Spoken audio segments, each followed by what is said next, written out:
I'm Valerie, and welcome to my Monday night poetry. Okay.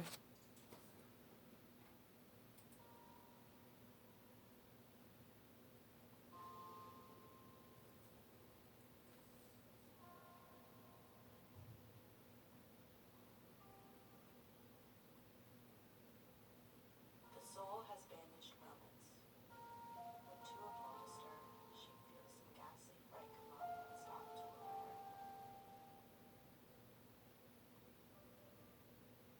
Salute her with long fingers, caress her freezing hair. Sit goblin from the very lips the lover hovered over. Unworthy that a thought so mean accosted thee so fair. The soul has moments of escape. When bursting on the doors, she dances like a bomb abroad and swings the coffee hours as to the beat. Delirious born, long dungeon from his rose, touch liberty, then know no more. But noon in paradise, the soul's retaken moments. When felon led along, with shackles on the plumed feet, and staples in the song, the horror welcomes her again.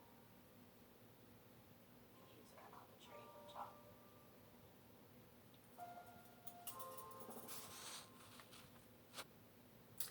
Thank you. That was a poem by Emily Dickinson titled The Soul Has Bandaged Moments. And I hope you were able to hear it. I did have a little issue with the sound and the volume, but it was a very beautiful poem about mental illness. And one of the verses that really stood out to me on Emily Dickinson's poem was, "The soul has moments of escape. When bursting all the doors, she dances like a bomb abroad and swings upon the hours." So when you have an opportunity, go to YouTube and check out Emily Dickinson's poem, or any other method of reading her poem, titled "The Soul Has Bandaged Memories." And this particular excerpt I found on the internet was by Representation of Madness by a poetry group titled Moving Poem Project. So as I've done the last couple of weeks here at our poetry night, is found a poem that was very powerful by a well-known author. As today, Emily Dickinson, I think last week we had Maya Angelou, and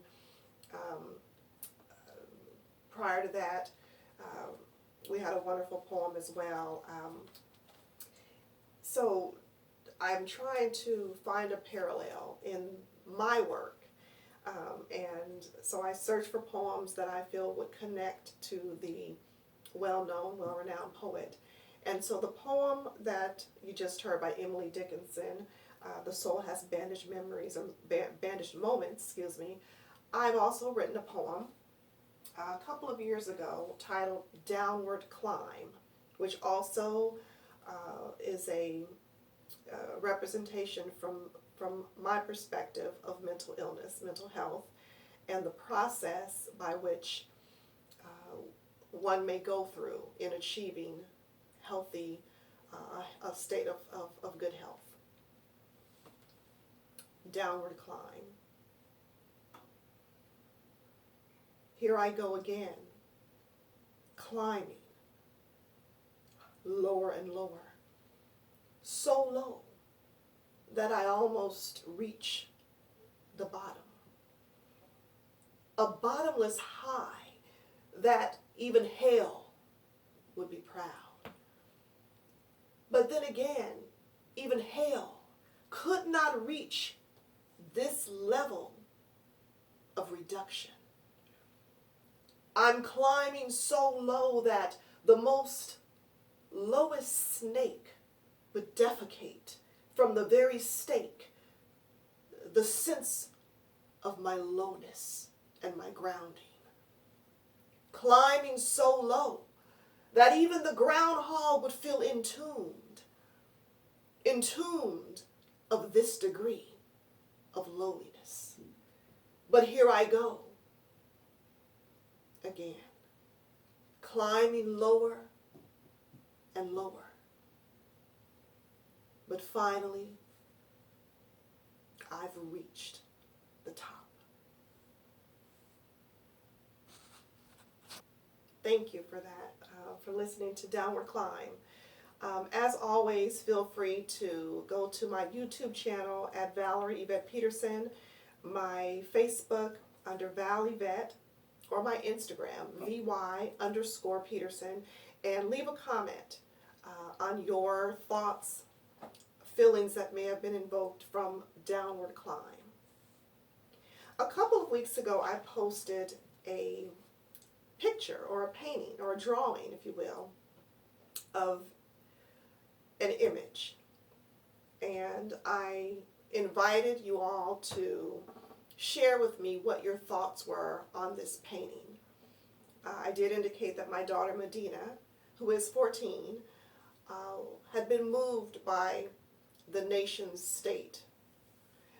But I wanted to hear from you all what your thoughts were. It was a very profound piece of work. She's been drawing for years, but I'll let her share that with you. And I've invited Madina here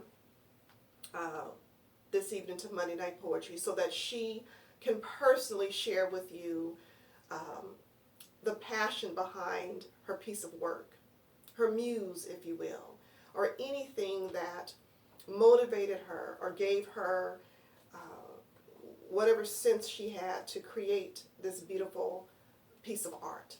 So I welcome Madina Keita to the show Monday Night Poetry. Hi, Madina. Hi. So how are you? I'm good. Good. So I shared that we posted your painting, and I'll let you give a little bit more insight.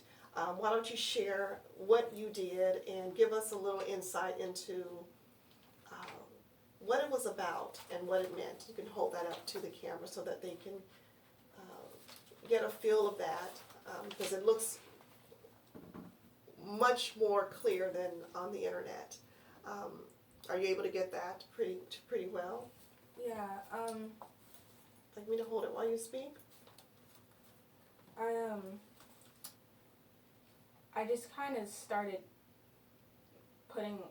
I've never really painted before. I've always kind of sketched with the pencil. So this is one of my first time using paints, cheap paints. I was going to redo this on like a canvas with real acrylic paints, but and make it look better. But I don't know, I just kind of put my paintbrush on paper and painted what came out from the paintbrush. I guess it kind of entails Black women in America. We have a different struggle than everybody else. We have the same struggles as a woman, the same struggle as a Black person in America, just times 10 because we're a double minority. And America isn't very kind to us in a lot of ways.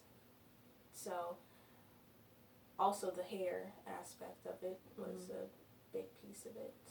So what is your representation when I see I'm assuming this is a flag, the American flag. Can you give us a little bit more insight into what that means exactly from your perspective of painting this? Well, America, like how America treats us, how America, her hair is on fire, how we get treated in America. Who was it that said that Black women are the most disrespected? Malcolm X. Yeah. Mm-hmm. Okay. That was kind of where I was going with that. Is there any significance? Because I've seen your paintings and your drawings, and they've been profound. Is there any significance with part of her face being cut off?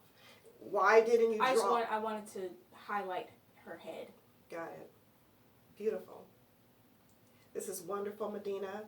And I hope that, because I know you have a huge portfolio of other paintings, and maybe you'll be open to sharing some more of these in the next couple of weeks. So this is Madina Keita's painting here on August 10th, 2020.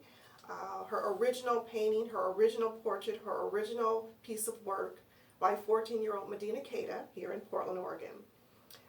We thank you, and if you have further comments, we are working on getting some more things posted, but if you have comments, please feel free to do so pertaining to this particular episode. Here you go, Madina, I give that back to you. So that concludes our Monday night poetry for this evening. I thank you all for joining us, and as I've always said, always write for yourself, and the right people will follow you.